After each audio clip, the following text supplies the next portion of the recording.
Rome. It was said that the Roman Empire brought peace with a vengeance.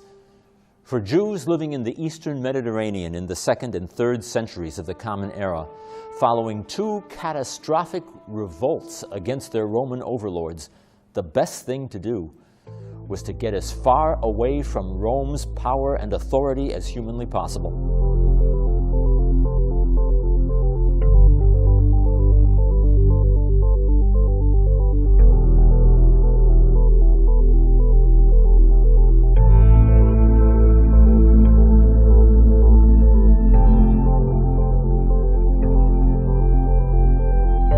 The choice destination was to head eastward to Babylon. Jews had already been living in Babylon for centuries, since the days of King Nebuchadnezzar in the 500s BCE. Now, a great many more migrated to locations along the Tigris and Euphrates rivers.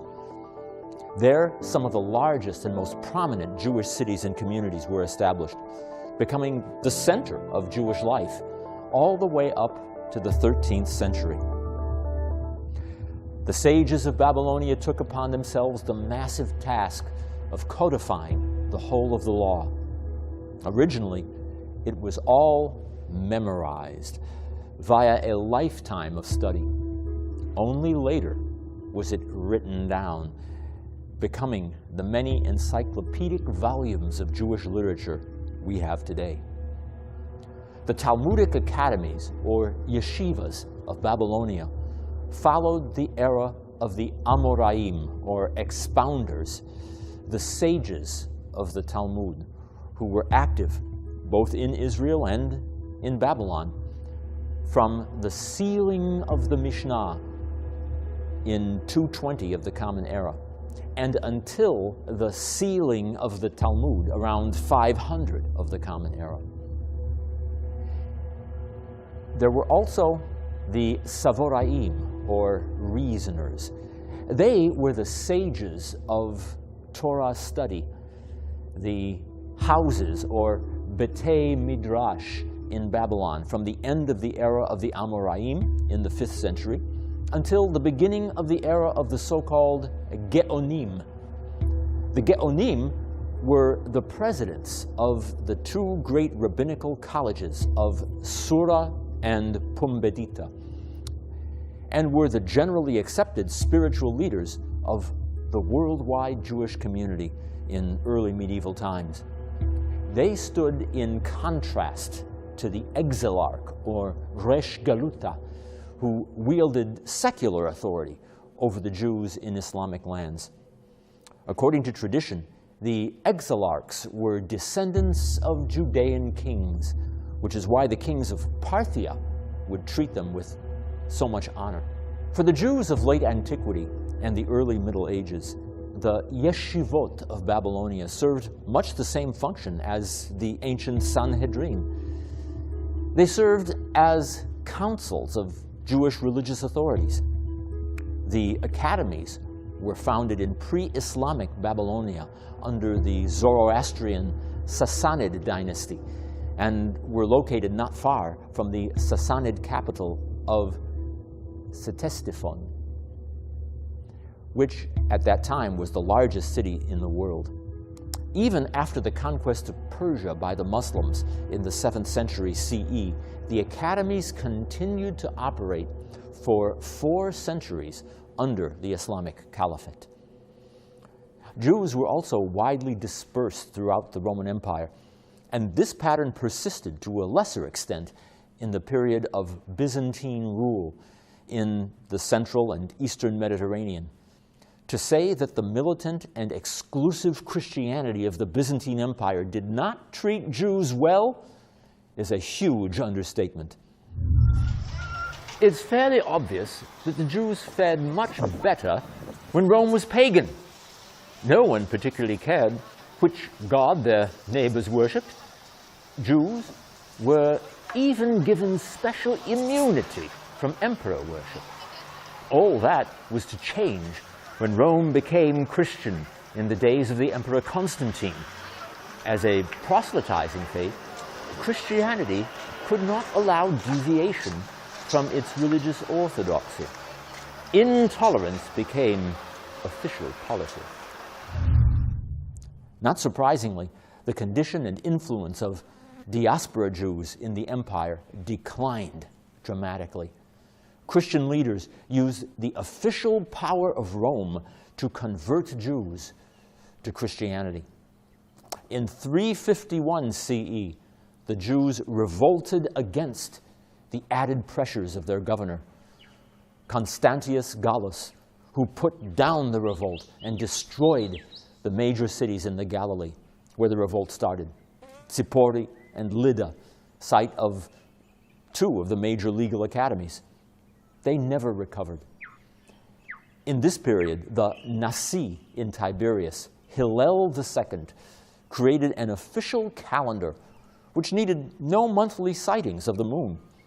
The months were set, and the calendar needed no further authority from Judea.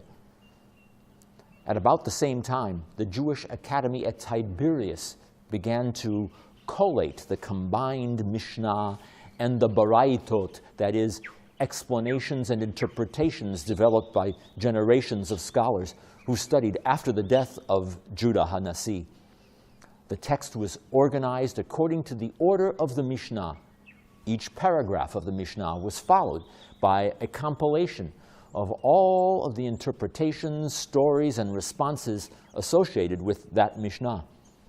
This text is called the Jerusalem Talmud, not to be confused with the more exhaustive Babylonian Talmud. The Jews of Judea received a brief respite from official persecution during the rule of the Emperor Julian the Apostate. Julian's policy was to return the kingdom to Hellenism, and he encouraged the Jews to rebuild Jerusalem. As Julian's rule lasted briefly from 361 to 363, the Jews could not rebuild sufficiently before Roman Christian rule was restored over the empire. Beginning in 398, with the consecration of St. John Chrysostom as patriarch, the Christian rhetoric against Jews continued to rise. He preached sermons with titles such as Against the Jews and On the Statutes, Homily 17, in which he railed against the Jewish sickness. Such heated language contributed to a climate of Christian distrust and hate toward the large Jewish settlements, such as those in Antioch and in Constantinople. In the beginning of the 5th century, the Emperor Theodosius II issued a set of decrees establishing official persecution against Jews. Jews are not allowed to own slaves, build new synagogues, hold public office, or try cases between a Jew and a non-Jew. Intermarriage between Jew and non-Jew shall be a capital offense, as is a Christian converting to Judaism. The Sanhedrin shall be abolished. Under the Emperor Justinian, the authorities further restricted the civil rights of Jews and threatened their religious privileges. The emperor interfered in the internal affairs of the synagogue and forbade, for instance, the use of the Hebrew language in divine worship. Those who disobeyed the restrictions were threatened with corporal penalties, exile, and the loss of their property. The Jews at Boreum, not far from Syrtis Major, who resisted the Byzantine general Belisarius in his campaign against the Vandals, were forced to embrace Christianity, and their synagogue was converted to a church.